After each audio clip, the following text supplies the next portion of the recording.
of CFE, Connecticut Fund for the Environment.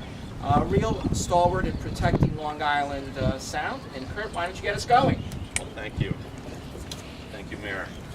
It's great to be here today. It's great to be here with all our elected officials and members of the Citizens Advisory Committee. I'm going to start with just a little story that, sometimes Long Island Sound has a little bit of an inferiority complex around Chesapeake Bay, but I want to just share one little bit of information with you.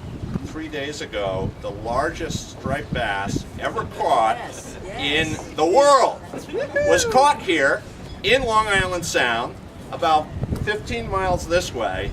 So my prediction, and the previous biggest one was in Chesapeake Bay. So my prediction is after Rosa and John DeStefano and Tony Harper through, people are going to be saying Chesapeake Sound. They're going to be totally confused. They will be, Long Island Sound will continue on as a great estuary in recovery. So I'm here today just to briefly mention what this action plan is about.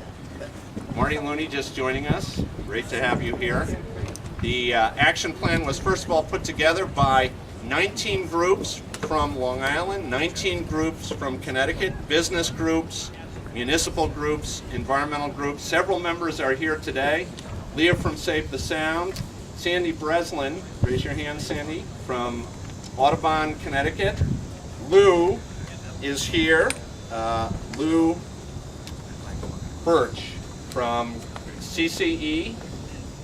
Tim Weisel, who has long been on these docks. Tim is with Sound School and has done a tremendous amount of citizen science around the Sound. You can speak to him about that. And Dan Snyder, who's with a, Representative Lamar, please come up. Representative Lamar, sorry about that. Come on up and join us. Great to have you here today. And Holly Drinkus from the Nature Conservancy, who's also part of the CIC. So what we're here to do is to talk about the action agenda very, very briefly. A lot of it is tied to efforts here in New Haven Harbor. So if you think of New Haven Harbor as a mini Long Island Sound, all these pieces touch what's happening in New Haven. One is clean water, and thanks to Marty and Tony Harp's and Ms. Lamar's leadership this year, as well as the governor's, there's a historic new investment in clean water infrastructure and sewage upgrades. And here in New Haven, what that means is we're going to be making progress in fixing our old pipes. The old pipes, when it rains, means that raw sewage still goes into our harbor. We're in the process of fixing that due to the leadership that we're seeing up in Hartford and due to the leadership here in New Haven. Also, New Haven and John DeStefano is partnering with Save the Sound at looking in New Haven about greening our neighborhoods here and bringing in green roofs and green rain gardens in order to absorb all that runoff, all that water that lands on our streets and lands in our parking lots and runs in the Sound. Now will be running towards plants instead. So those are major issues on clean water. You're going to be hearing, I think, a little bit from Tony Harp about the wonderful work when we're talking about safe and thriving places for sound creatures, places that are thriving. I'll tell a little story first about that striped bass. We like to think that the reason it got up to 81 pounds is it was munching on herring down that end of the Sound that have expanded so tremendously due to the restoration of Bride Brook that was just completed. We have 3 times as many river herring now running up that stream as we did 2 years ago due to reopening it, re-engineering it, and making it healthier.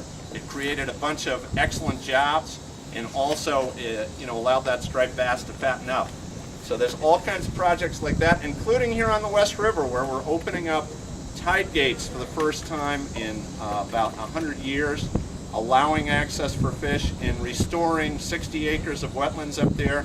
There are experts who think this is the most important urban habitat restoration program in the country, right here in New Haven. So those are the major themes. The last one I'll mention is just investing in our communities. We've already talked about it. John DeStefano's talked about it.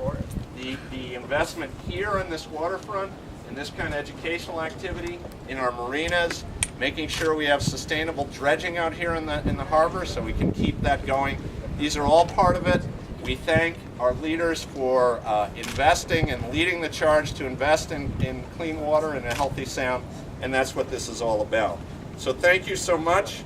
I am now going to turn it over to our Senator Tony Harp, who has been a stalwart supporter of environmental investments here in New Haven and across the state.